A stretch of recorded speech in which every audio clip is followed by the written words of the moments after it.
We are also told that democracy is the name of a regime and a political mechanism. What is that mechanism?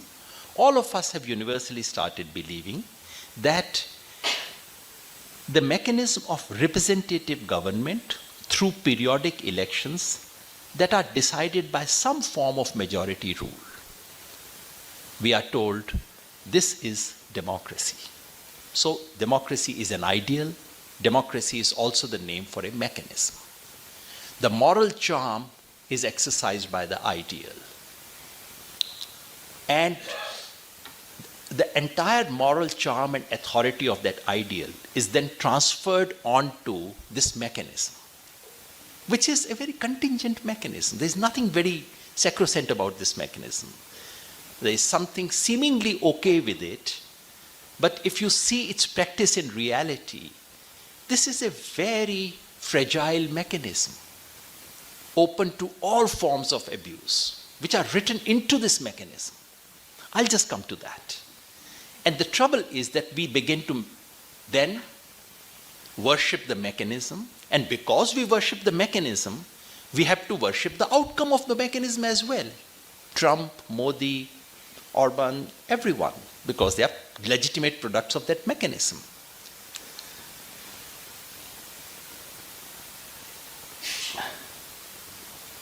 This is, so how do we define the mechanism? The definition of the mechanism is that democracy is a form of government in which those who rule are elected by the people in competitive elections and run the risk of losing power in regular elections. This is how political science has defined it. Adam Shawarsky and others, very careful and nuanced definition these are. So they say, forget the ideal. In reality, how do you recognize a democratic regime? A democratic regime, therefore, is a regime where, number one, there should be regular elections. The elections should be competitive in the sense that there should be more than one serious contender. The opposition should have a fair chance of winning should they have popular support. The electoral mechanism cannot be revoked by the loser, and the winner should get to exercise highest political power, and elections should be held at regular intervals, irrespective of the wishes of the incumbent. These are the 3 or 4 simple conditions which have been prescribed as a mechanism to recognize what is legitimate democracy. The trouble, of course, is that most of the instances that I've mentioned to you pass all these tests. They are actually proper, true democracy in every one of these respects. Why does that happen so? I think it happens because the underlying logic of political democracy is not very dissimilar to the underlying logic of market. The assumption behind this mechanism is the following. Just as in the theory of open market, we know the problems with open market, but the theory of open market tells you that consumer has a need, the need translates into demand. When there's demand, someone comes to supply it. They have more than one shops to choose from. Whoever supplies them the best stuff, that shop does well. They have better incentives. Therefore, consumer gets what they want, and the best shop wins. That's the theory of open market. This is the theory of democratic governance too, underlying theory. So the theory tells us, and so you can see the problem. There are 5 or 6 unstated assumptions here.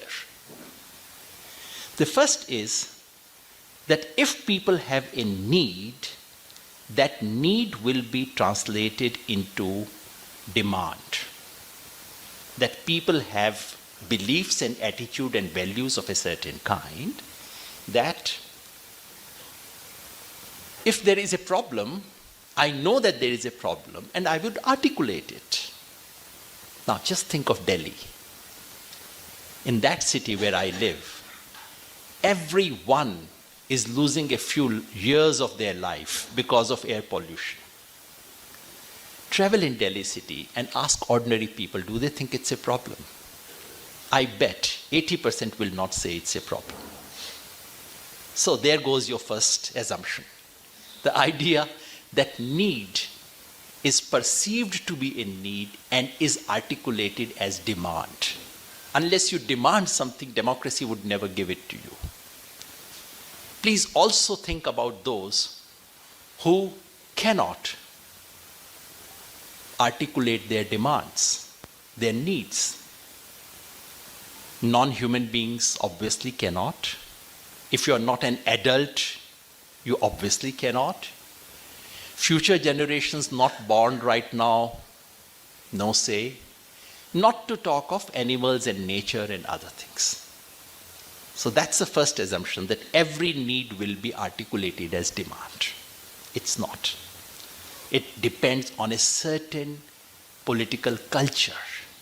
For someone to begin to articulate that education is a need, health is a need, environment matters, these things don't become political issues by themselves. The second assumption is that these demands will be translated into signals, political signals. Because thousands or millions of people demanding something doesn't become politically relevant unless it is translated into a signal. Who does that signaling? Mass media. Unless mass media reports a demand to be a demand, sitting in Delhi, how do I know that there is a problem in Madhya Pradesh or in Karnataka or anywhere else? So the second assumption is that any demand from the ground will be picked up and converted into headlines, which politicians will watch in the evening when they are drinking tea or something else. Is that a real assumption? Is that a credible assumption? What is the relationship between what becomes news and what is being demanded on the ground?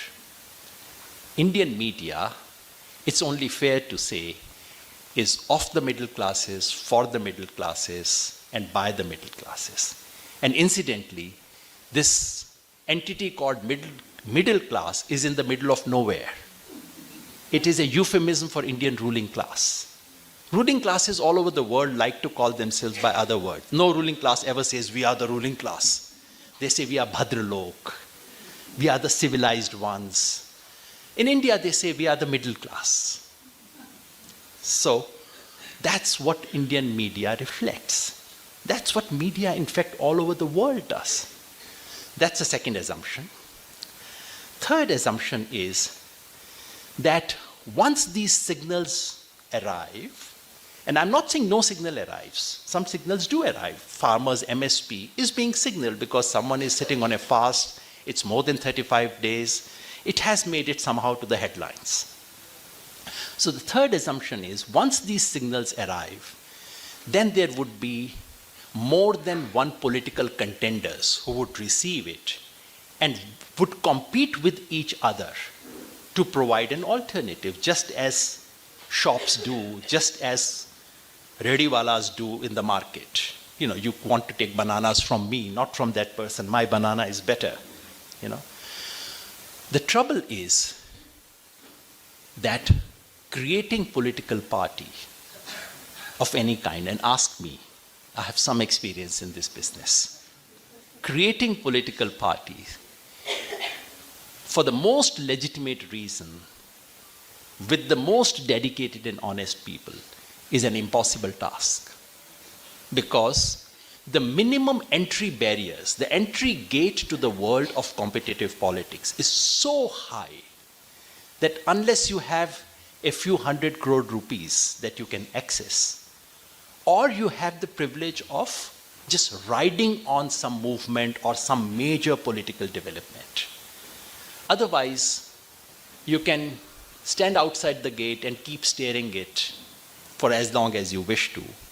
There is simply no entry. So, creating political party is not like opening a chai shop. It's like, I was saying this to a friend yesterday, it's like someone, you know, it's like saying that Yes, anyone can open a chai shop here. The minimum amount required, you need to invest about 1 crore rupees to open a chai shop. If that were to be the condition, would you have those lovely chai and the wonderful filter coffee that you get in Bengaluru? The lovely idli that you get on street sides. If the minimum investment required for opening an eatery was 10 crore rupees, all of these would disappear overnight. This is the world of politics. The minimum required, and it's not just money, footprint, name recognition, the minimum required to create a party and to be able to offer an alternative is so high that signals come, and signals can be not received, or there can be collusion. You don't raise it, I won't raise it. Finish. You can keep demanding as much as you want to. If the two top parties agree that they don't want to make it an issue, it's not an issue. Or if two parties decide to make a complete non-issue into an issue, that is the biggest issue of the time. As you know, in Delhi right now, the two top parties, Aam Aadmi Party and the Bharatiya Janata Party, are in a fierce contest with each other on who is responsible for bringing Rohingyas to Delhi. This is the competition right now. How many Rohingyas exist in Delhi? Maybe 500, maybe 1,000. But what is the game? The name of the game is to say, who is more anti-Muslim than the other? That's the game. So a complete non-issue can become the predominant issue. And the biggest issue is a non-issue. And this is not surprising. Once you see the structure through which these things are processed, it should not surprise us. It should shock us. But there's nothing very surprising about what happens, because this is the process through which it takes. Finally, that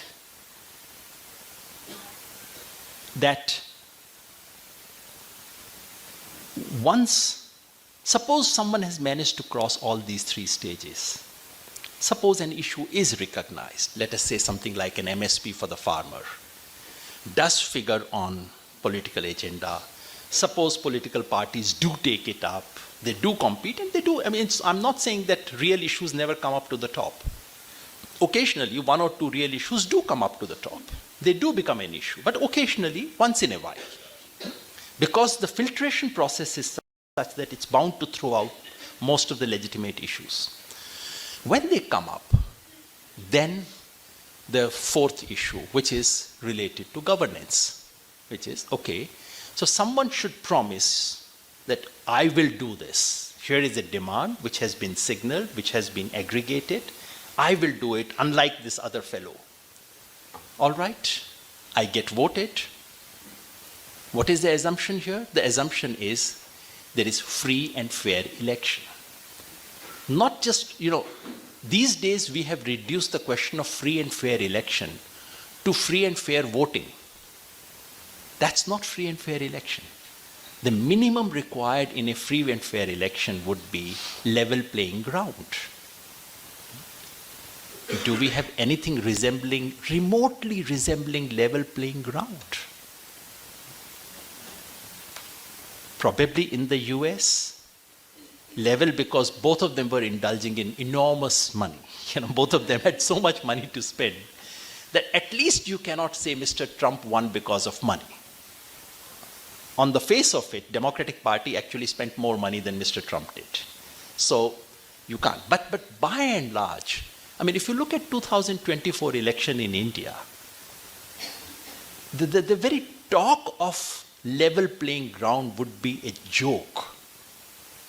You have the ruling party, which is spending not more than the opposition.